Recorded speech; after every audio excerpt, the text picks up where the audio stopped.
أعوذ بالله من الشيطان الرجيم بسم الله الرحمن الرحيم الذين يقولون ربنا إننا آمنا فاغفر لنا ذنوبنا وقنا عذاب النار الصابرين والصادقين والقانتين والمنفقين والمستغفرين بالأسحار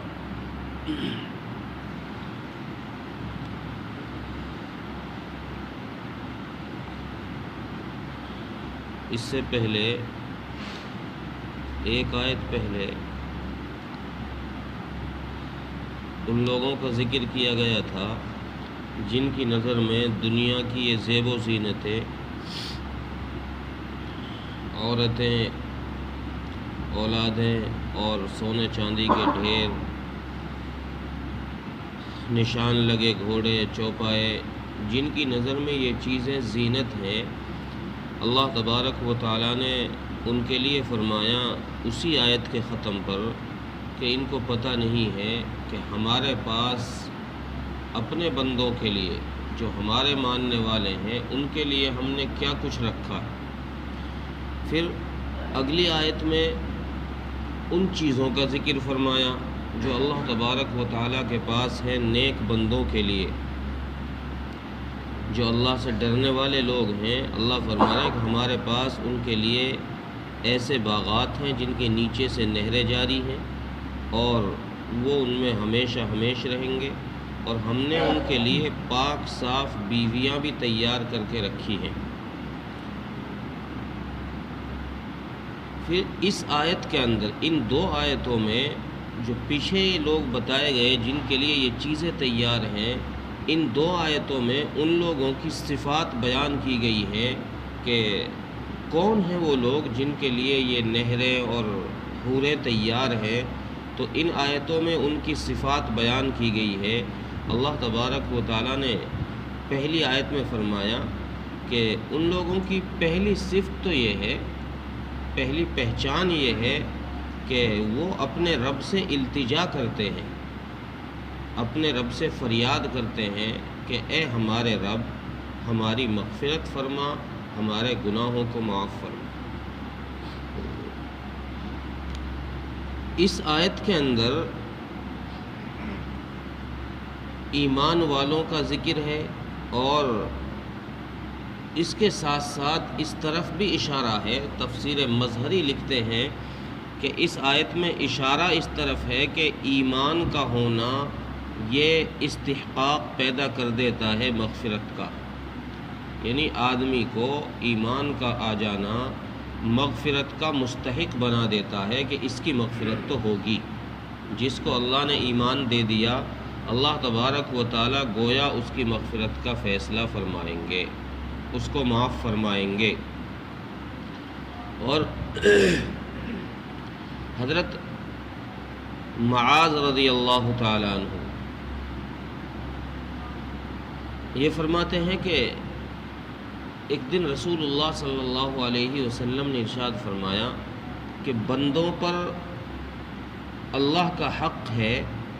وہ یہ کہ بندے اس کی عبادت کریں، اس کی ذات کے ساتھ کسی کو شریک نہ کریں،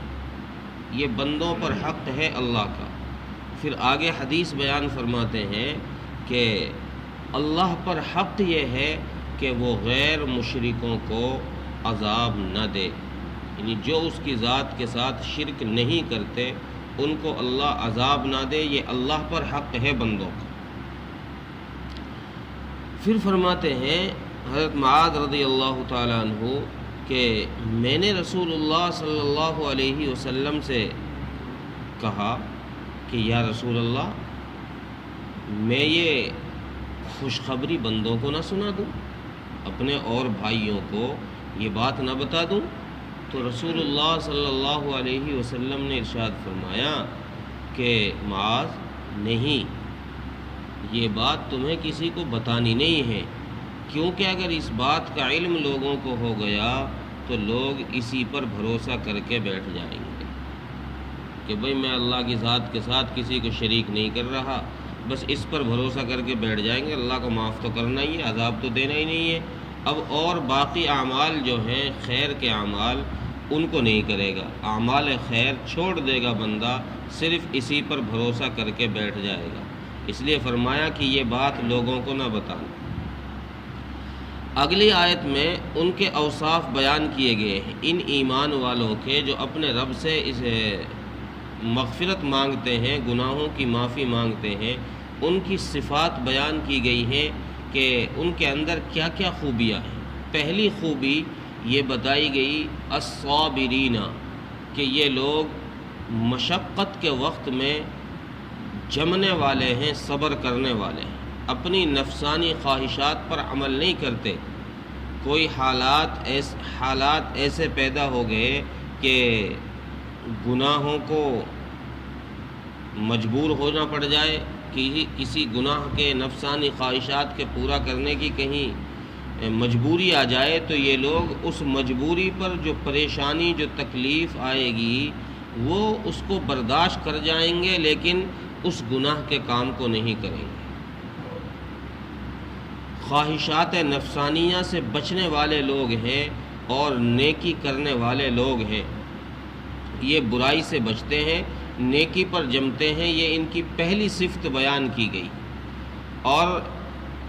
والصادقین، دوسری صفت یہ بیان کی گئی کہ یہ جھوٹے نہیں ہیں، سچے ہیں۔ ان کے صادقین، یہاں صادقین سے عام معنی مراد ہے، جیسے صدق اور کذب، یہ عام جب بولا جاتا ہے تو اس سے عام ہی معنی مراد ہوتے ہیں۔ کسی بندے کے بارے میں یہ کہا جائے کہ یہ آدمی جھوٹا ہے، تو پھر سامنے والا یہ خیال کر لیتا ہے کہ بھئی یہ بولتا بھی جھوٹ ہے، وعدے بھی جھوٹ ہی کرتا ہے، اور اس کے سارے افعال جو ہیں وہ سب جھوٹے، یہ تو جھوٹا ہے، اس پر جھوٹ کا ٹھپا لگ گیا۔ اور اسی طریقے سے اگر کسی کے بارے میں سچا بولا جائے کہ یہ آدمی سچا ہے، تو پھر یہ خیال کرتا ہے سامنے والا، سننے والا، کہ بھئی اس کے وعدے بھی سچے ہیں، اس کے افعال بھی سچے ہیں، اس کے سارے معاملات اس کے سچے ہیں۔ تو والصادقین سے اس طرف اشارہ کیا گیا ہے کہ وہ صرف زبان کے ہی سچے نہیں ہیں، ان کے اعمال بھی سچے ہیں، اور ان کی افعال اور ان کے کردار، وہ کسی واقعے کو بیان کریں تو اس کے اندر بھی سچائی ہوتی ہے، جھوٹ نہیں ہوتا۔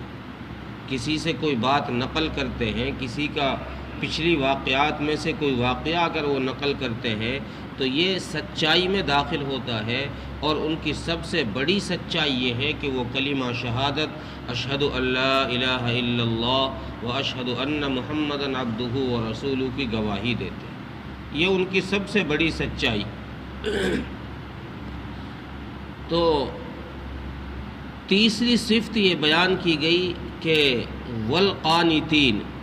کہ یہ لوگ عبادت کرنے والے ہیں، جس حال میں بھی ہوں۔ یہ نہیں کہ حالات صحیح ہے، حالات درست ہے تو عبادت میں لگے ہوئے ہیں، اور اگر حالات بگڑ گئے تو پھر اللہ کی طرف آنا ہی چھوڑ دیا، پھر اپنے ان حالات کو سدھارنے کی کوشش میں لگ گئے۔ والقانتین سے مراد اللہ کی اطاعت اور اللہ کی فرما برداری کرنا ہے۔ ہر حال میں کوئی بھی معاملہ آ جائے تو یہ اللہ تبارک و تعالیٰ کی اطاعت ہی کرتے ہیں۔ اور چوتھی صفت بیان فرما رہے ہیں والمنفقین، چوتھی صفت یہ بیان فرمائی کہ وہ اللہ کے نام پر خرچ کرنے والے، جو کچھ اللہ نے ان کو دیا ہے وہ اس کو اللہ کے نام پر خرچ کرتے ہیں، اس میں کنجوسی نہیں برتتے۔ اللہ نے ان کو مال دیا ہے تو اس مال میں سے اللہ کے نام پر خرچ کرتے ہیں، اس کو جمع کر کے اور گن گن کر نہیں رکھتے۔ اور پانچویں صفت یہ ہے کہ والمستغفرین بالاسحار، اور یہ لوگ صبح کے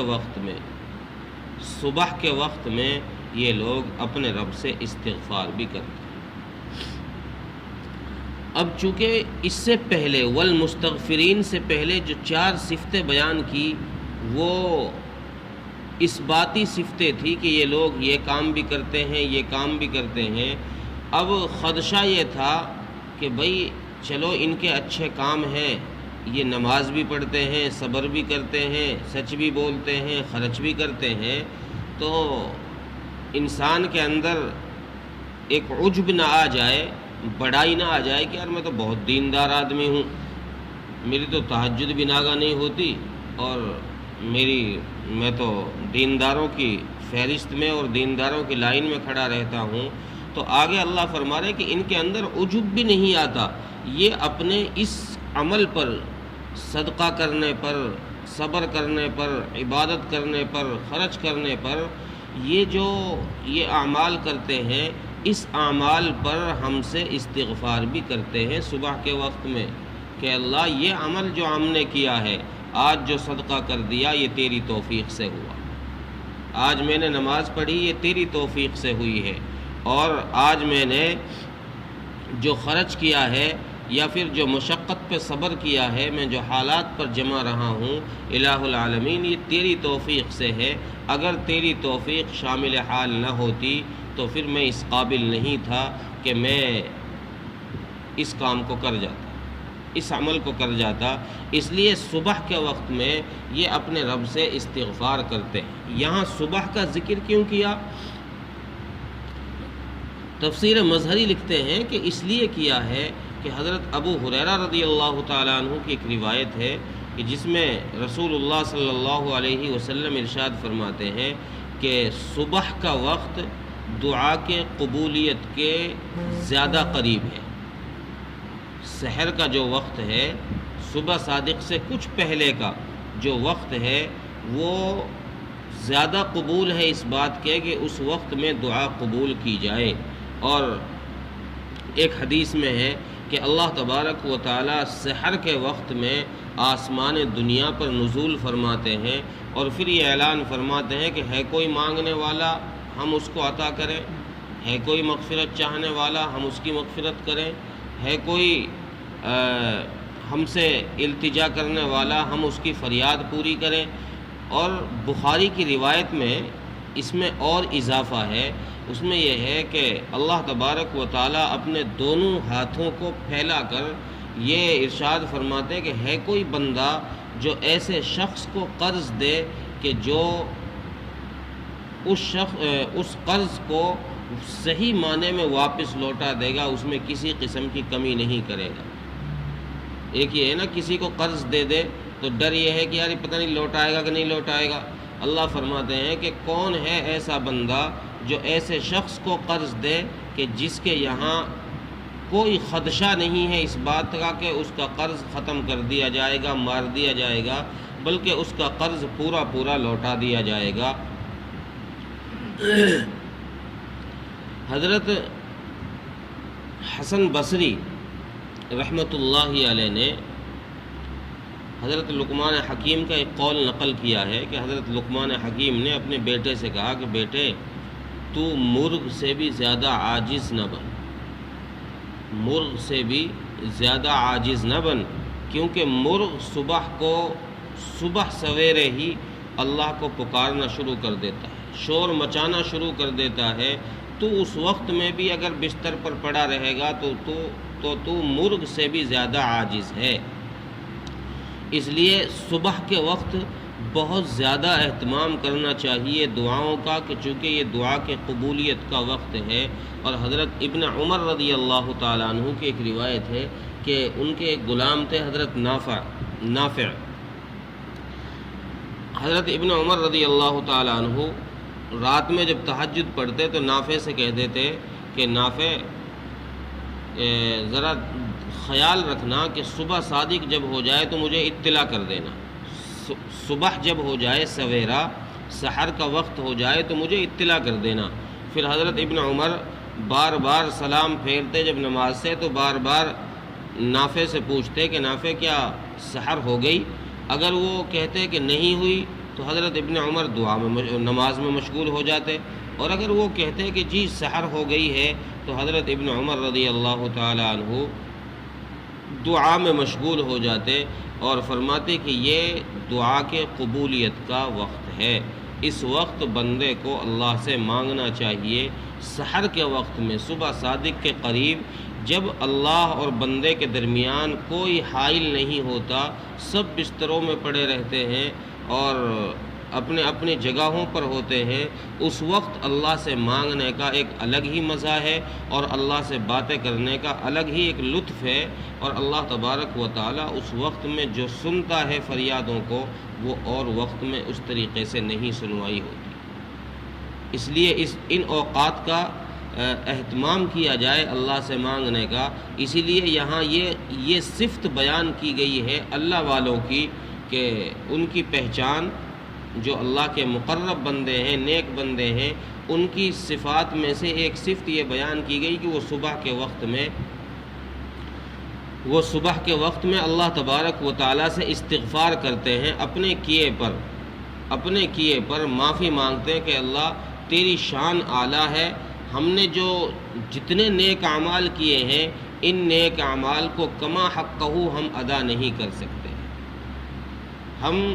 نماز تیری شان کے اعتبار سے نہیں پڑھ سکتے، صدقہ تیری شان نہیں کر سکتے، ہم کوئی بھی عمل تیری شایان شان نہیں کر سکتے، الہ العالمین اس میں جو کمی کوتاہی رہ گئی تو اس کو معاف فرما۔ تو یہ 5 صفات یہاں ان لوگوں کی بیان کی گئی اس آیت میں جو اللہ کے مقرب بندے ہیں، نیک لوگ ہیں، جن کے لیے اللہ تبارک و تعالیٰ نے اپنے یہاں باغات اور ازواج تیار کر کے رکھی ہے۔ ترجمہ دیکھیں، الذین یقولون ربنا اننا آمنا فاغفر لنا ذنوبنا، اور وہ لوگ جو اپنے رب سے التجا کرتے ہیں کہ اے ہمارے رب ہماری مغفرت فرما اور ہمارے گناہوں کو معاف فرما، وقنا عذاب النار، اور ہم کو جہنم کے عذاب سے بچا۔ ہم اس قابل نہیں ہیں کہ ہم اس کو برداشت کریں، تو اس عذاب سے ہماری حفاظت فرما۔